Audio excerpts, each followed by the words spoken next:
Goeiedag almal, ek is Manny van Bloemfontein. Dis vandag Woensdag, die 2 April 2025. Ons doen die nuus in kollig en verskeie koerante word kortliks weergegee. En ons hoofopskrif vir vandag sê, verkrachting van 7-jarige gemeenskap hou optogte. Die nuushoofdtrekke vir vandag lyk so: paroolsitting vir oud polisieman uitgestel deur DKD. Verkrachting van 7-jarige gemeenskap hou betoging. Suid-Afrikaanse afvaardiging skakel met VSA. Vliegtuigval in KZN. Afriforum vra persoonlike sanksies. Mense moet hulle sonkragstelsels registreer. Petrol en diesel is goedkoper. Krete van woede oor die beweerde verkrachting van 'n 7-jarige meisie in 'n dorpie in die noordelike dele van die Oos-Kaap het in Kaapstad en oor die land heen weergalm. Ongeveer 4000 mense, veral vroue studente en jong onderwysers, geklee in swart, het in die middestad gestap tot voor die hoofkantoor van die Wes-Kaapse Onderwysdepartement met plakate waarmee hulle geregtigheid eis. Die betogende jong mense het gevra dat kinders beskerm moet word in skole na aanleiding van 'n beweerde voorval van verkrachting van 'n 7-jarige leerling by 'n skool in die Oos-Kaap. Die voorval het glo reeds in Oktober verlede jaar op die skoolterrein gebeur en volgens die polisie in die Oos-Kaap is die saak op 17 Oktober aangemeld. Niemand is intussen in hegtenis geneem nie. Hulle het gevra dat die WKOD optree en dat David Meinier, LER vir onderwys in die Wes-Kaap, hulle moet toespreek. Hy was glo gister na die toneel onderweg, maar die betogers het ongeduldig geraak en besluit om na die parlement te loop om Sifuwe Gorube, minister van basiese onderwys, se aandag te kry. Die betoging was vreedsaam, met veral singery deur die betogers wat in kleiner groepies verdeel het rondom die WKOD gebou in Laarloopstraat. 'n Onderwyser van 'n skool in Tableview het gesê, sy is teleurgesteld in hoe die Oos-Kaapse Onderwysdepartement die voorval hanteer het. Ons is diep ontsteld oor die voorval wat vanuit die Oos-Kaap aangemeld is, het sy gesê.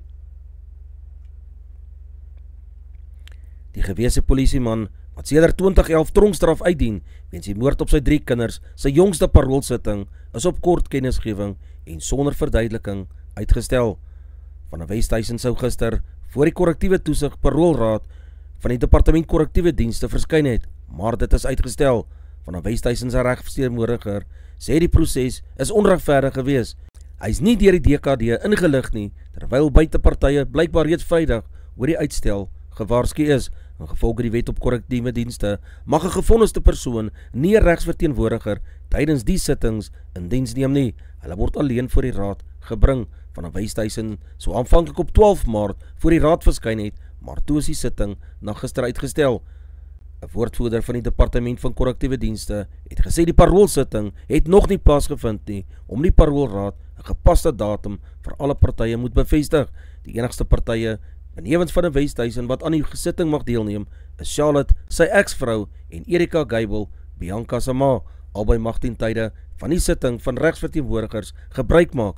Charlotte het uit die staanspoor van 'n Westhuizen se parool teengestaan en in Julie 2024 die polisie om beskerming genader nadat parool aan hom toegestaan is.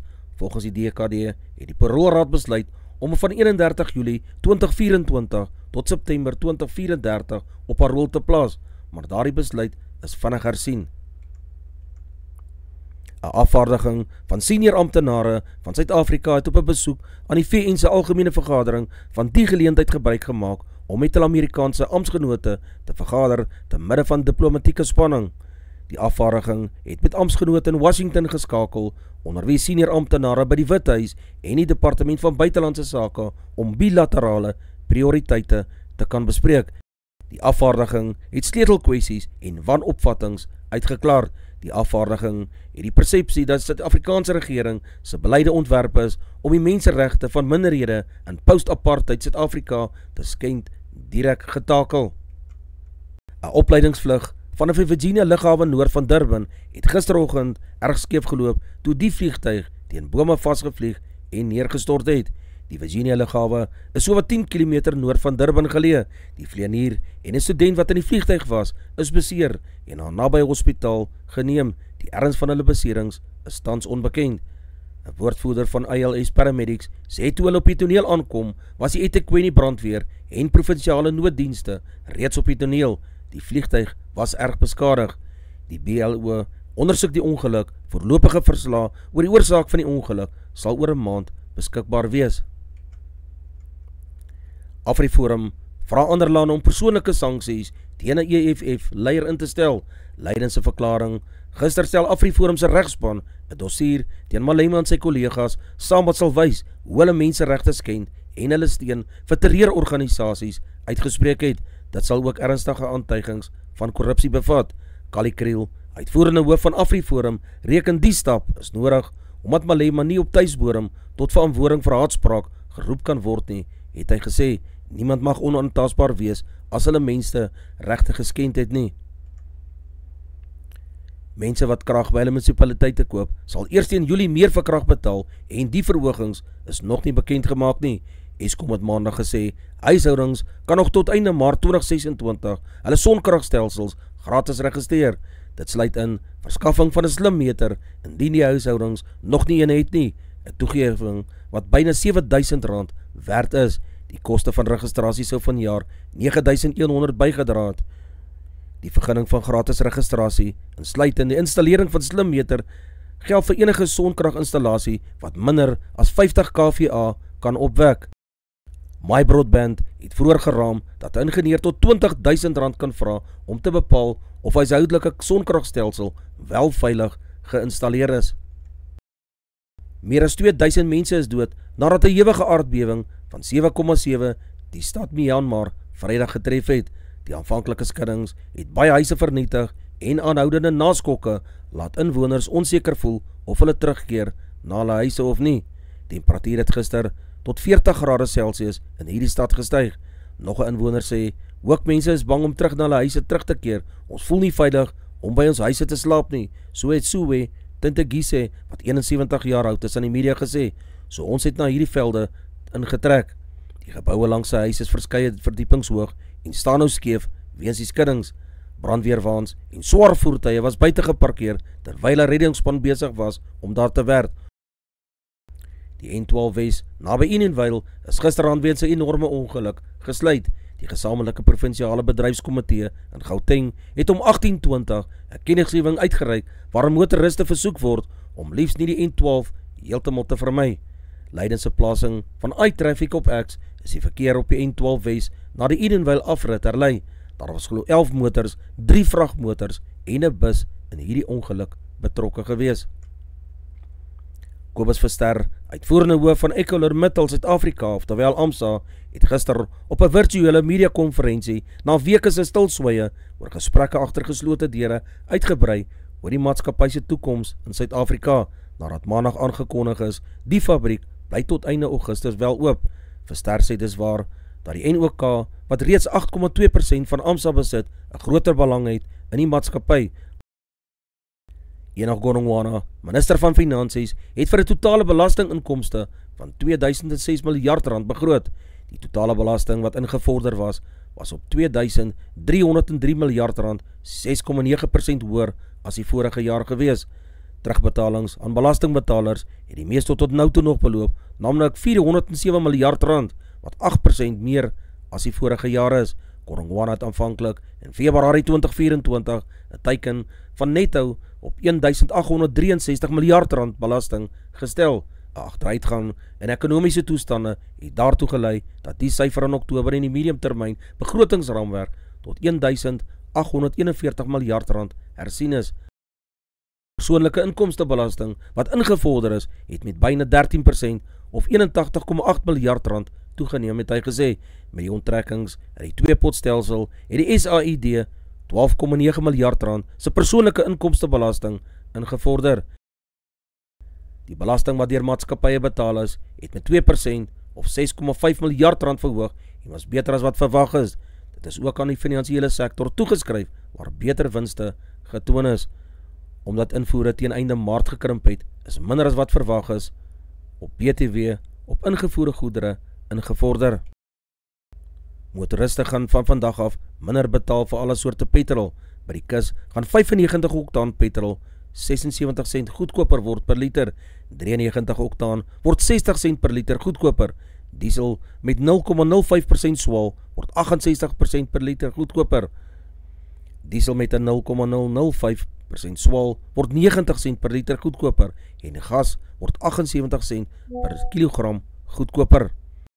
By die Noord-Suid rugby toernooi het Grey College van Bloemfontein JP High School for Boys op die laaste dag van die Noord-Suid rugby toernooi met 64 teenoor 31 afgeransel. 'n Kapteinsbeurt deur Zander Smith, die steelkant flank wat 'n drekkans ingesluit het Grey College bykans onstuitbaar gemaak, terwyl Tiaan Fourie die Jakker ook 2 keer agter die pale gaan kuier het.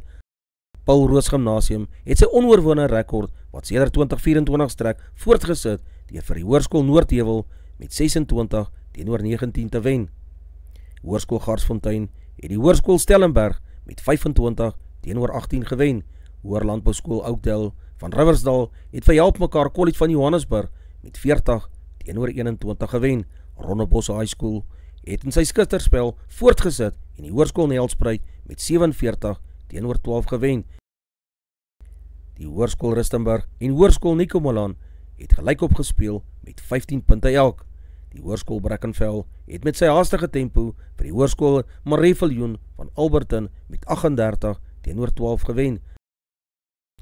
Die Blitsbokke speel Saterdag en Sondag in die Singapore toernooi, die 6de toernooi in die seisoen van die Sevens reeks. Die afgelope naweek in Hong Kong het die nasionale 7 span 'n teleurstellende 9de plek uit 12 spanne gekry.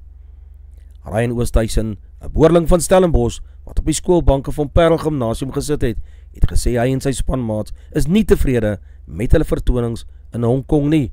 Oosthuizen het goeie herinneringe aan Singapore gehou.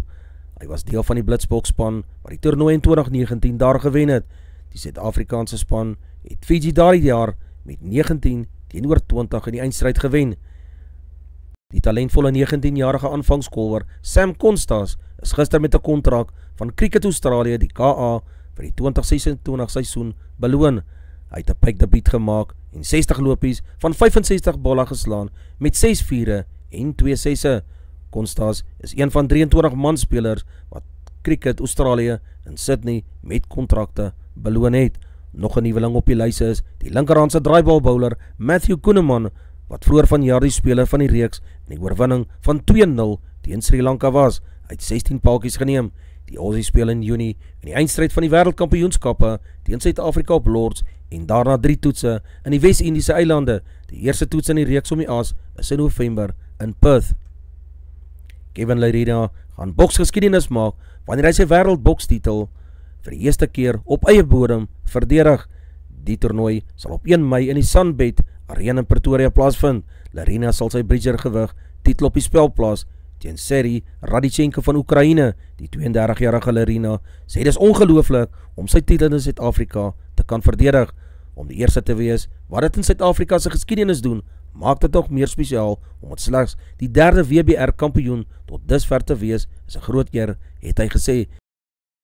Rory McIlroy het die eerste PGA golfspeler na Tiger Woods geword wat $100 miljoen in loopbaanprysgeld ontvang het. McIlroy, wat 35 jaar oud is, het sedert sy eerste verskyning in die PGA reeks in 2010 altesaam 28 seges in 262 toernooie behaal. Phil Mickelson is die derde op die lys met $97 miljoen, maar het die PGA reeks in 2022 verlaat. Donna Leroux, wat 17 jaar oud is, sal nie 'n moontlike nasionale onder 18 titel by haar string Suid-Afrikaanse junior titels van oor die jare heen kan byvoeg nie. Donna is ingesluit in die Suid-Afrikaanse vrouespan wat in die Billie Jean King beker toernooi in Larnaca, Cyprus gaan speel. Benewens die gasheer en Suid-Afrika is Bosnië en Herzegovina, Bulgarië, Egipte, Estland, Georgië, Israel, Kosovo, Noord-Macedonië en Noorwe ook daar in aksie. Donna is die dogter van die voormalige Springbok rugbyspeler Ollie Leroux.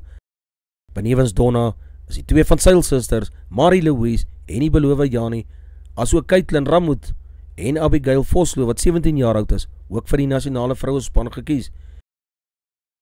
Die Russies gebore Daria Kazatskina sê sy is emosioneel en opgewonde om 'n vars hoofstuk in haar loopbaan onder die Australiese vlag in die Charleston Open te begin, nadat sy verlede week voltydse verblyfreg deur onder verkry het. Dit is my eerste amptelike dag as 'n Australiese speler, het Kasatkina maandag in Charleston gesê, waar sy Australiese omgangstaal gebruik het en na verslaggewers as mates verwys het. Kasatkina, 12de op die wêreldranglys, woon in Dubai en oefen tans in Spanje, maar sy beplan nou om in Melbourne haar tuiste te maak. Kasatkina, die Charleston kampioen in 2017, geniet 'n loslooitjie in die eerste ronde en speel of teen Lauren Davis of teen Jamie Loeb wanneer sy vir die eerste keer op die baan as 'n Australiese speler bekend gestel sal word. Baie sterkte vir Daria. 'n Skeieregter in Peru het in 'n dramatiese einde in 'n plaaslike liga-wedstryd 'n omstrede selfverdedigingsstrategie toegepas nadat hy deur 'n woedende lid van 'n afrigterspan aangeval is. Die man het probeer om Luis Alegre, die skeieregter, met 'n plastiekbottel aan te val toe die beampte 'n karate-skop op hom uitgevoer het. Alegre se regtervoet het die man teen die kakebeen getref en hom se muur in sy spore gestuit. Die wedstryd is onmiddellik na die voorval gestaak en die polisie moes uiteindelik ingryp om woedende spelers en beamptes van die skeieregter en sy lynregters af weg te hou. Dit is ook onbekend of die beampte wat geskop is enige mediese behandeling ontvang het. Die omstrede voorval is nie die eerste in sy soort in die Peruaanse liga gewees nie. Advertensie van Netwerk 24, teken in vir R124.99 per maand en kry verskeie tydskrifte en koerante. Advertensie van Bloemkeel vir jou. U kan vir Diana of Susan by 082-390-3339 kontak. Hulle sal jou voertuig se registrasie namens jou behartig. Advertensie van Grizzly Bear Academy. Stel jy belang in MMA, Jiu-Jitsu, Boks of Squabox, voel vry om coach Warren in Bloemfontein te skakel by 065-989-1472. Ons weerberig vir die streek lyk so: Messina 2235, Polokwane 1827, Lepalale 2132, Bombela 1826, Maikeng 1826, Pretoria 1624, Johannesburg 1923, Ermelo 1220, Richards Bay 2125, Pietermaritzburg 1522, Durban 2124, Port St Johns 2022, Bethlehem 2023, Bloemfontein 1426, Allewal Noord 1426, Welkom 1627, Vryburg 1429, Kimberley 1629, Appington 2132, Prieska 1830, Springbok 1430, Karasburg 1930, Keetmanshoop 2032, Mariental 2132, Alexanderbaai 1621, Brandvlei 1729, Loederitsbaai 1723, Vredendal 1632, Kaapstad 1720, Sutherland 1022, George 1419, Jeffreys Bay 1721, Cabarra 1523, Graafrenet 1221, Oos-London 1621, De Aar 1627. Ons markte van die dag lyk so: die rand verhandel teen R18.51 teenoor Amerikaanse dollar. Die Australiese dollar kos R11.62. Die euro kos R19.97. Die pond verhandel teen R23.92. Die Japanse yen kos 12 sent. Die prys van silwer is $33.71 Amerikaanse sent per fyn ons. Die prys van goud is $3.119 per fyn ons. Die prys van Brent olie is $74.77 Amerikaanse sent per vat.